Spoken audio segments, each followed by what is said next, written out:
In 2001, the original Xbox was released to the world, and a turning point was reached for the entire gaming sphere.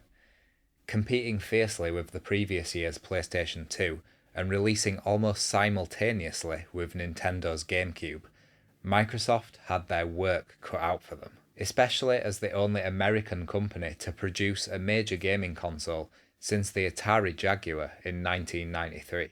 If you believe in the old saying that competition breeds innovation, you might also believe that Microsoft did a huge favour for the industry and heralded a golden age of gaming that echoed to present day. But I don't believe in dumb sayings like that.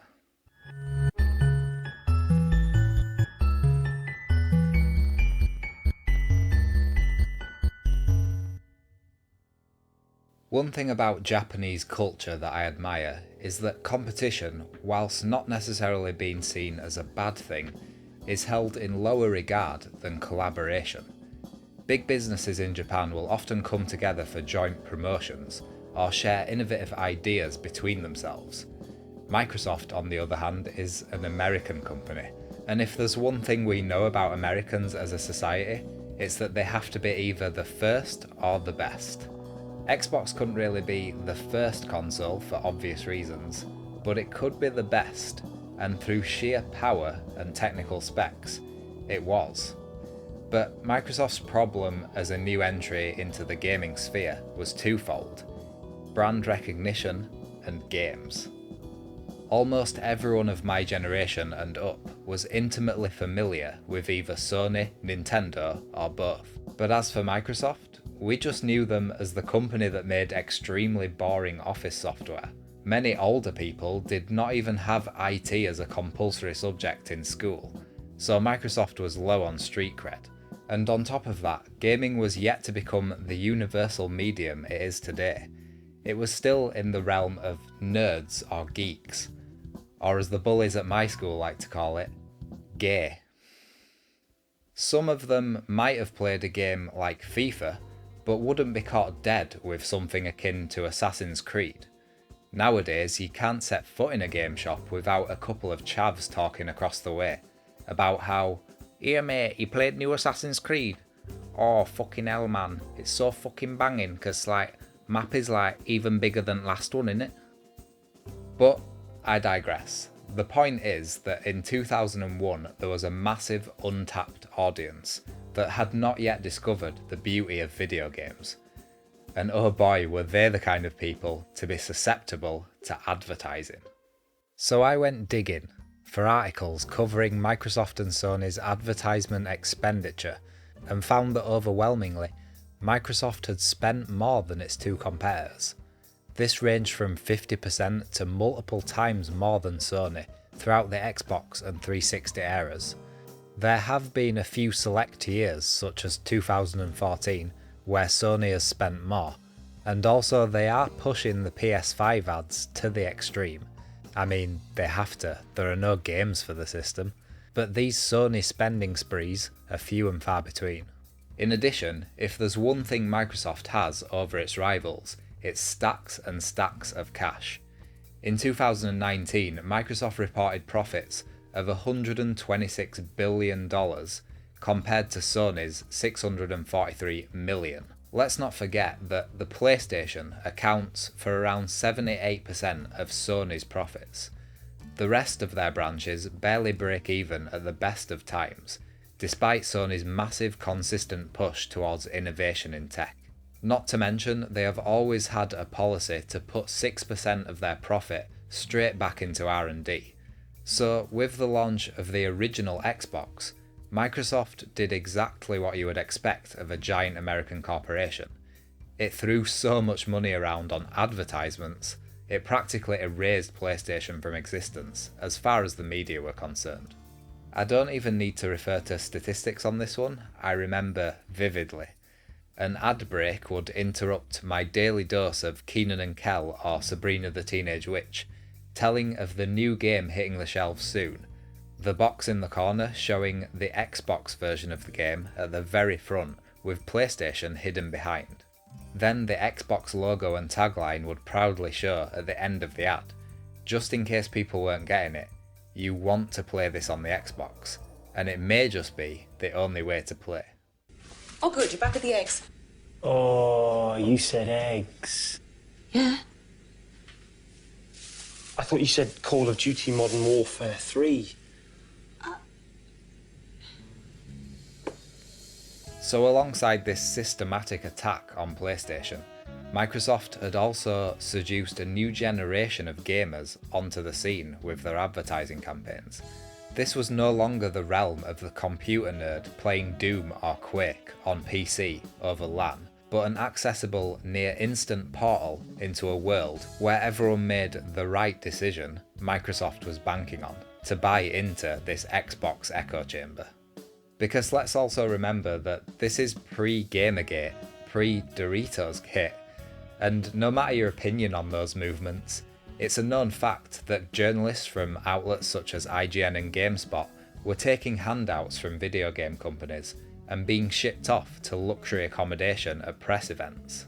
Journalists were keeping the big companies sweet in order to maintain their primary revenue sources in advertising, and in fear of being blacklisted by companies offering review copies and other goodies. But it goes far deeper than just a bit of corruption for some positive coverage and advertising monopoly. This got so out of hand, it seemed to change the culture of gaming and games journalism as a whole.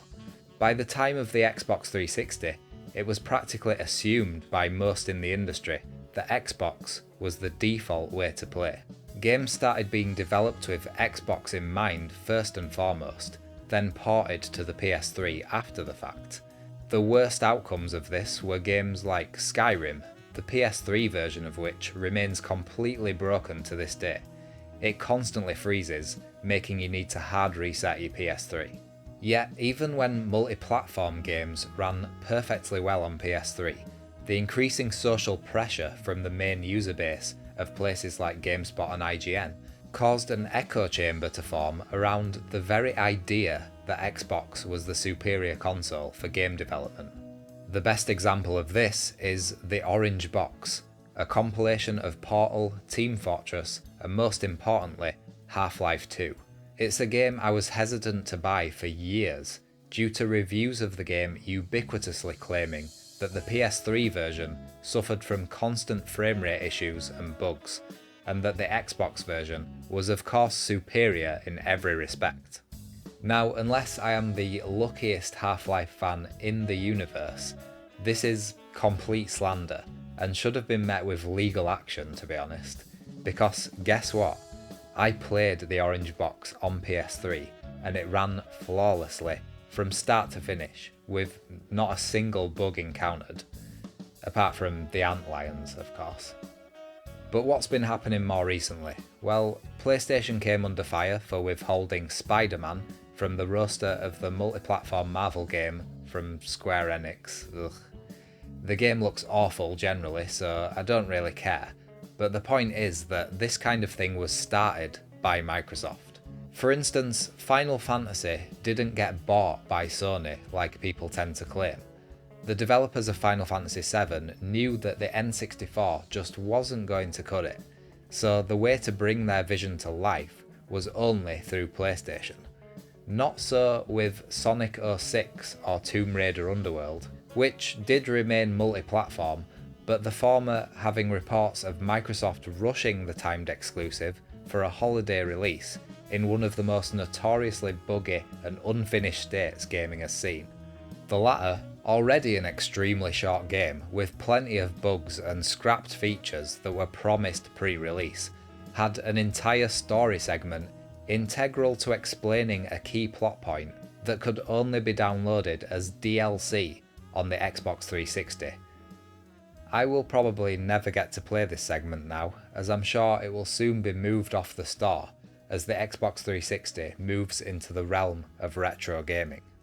Perhaps like me, you're more interested in retro games than anything PlayStation or Xbox are putting out nowadays. The diminishing returns in high fidelity graphics that have come from the PS5 or Xbox, the new one, have done little to convince me that there's anything innovative in terms of gameplay.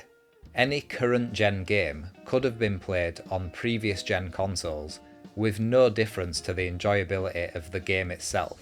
They just look very slightly more pretty.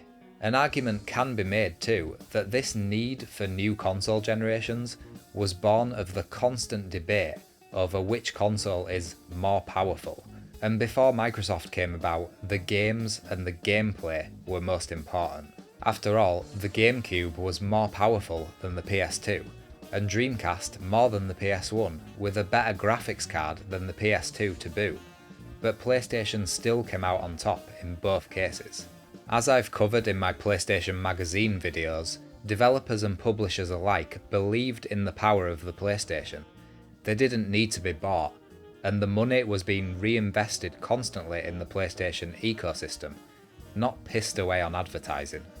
Even just as a retro game collector, Microsoft's bad business practices can be felt.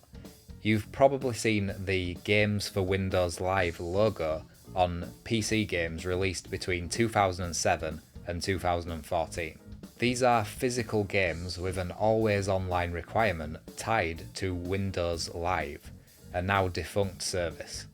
Microsoft essentially robbed users access to millions of pounds worth of software they had purchased, and made millions of tons worth of plastic utterly useless, except maybe to those who might appreciate having game boxes on their shelves solely for box art.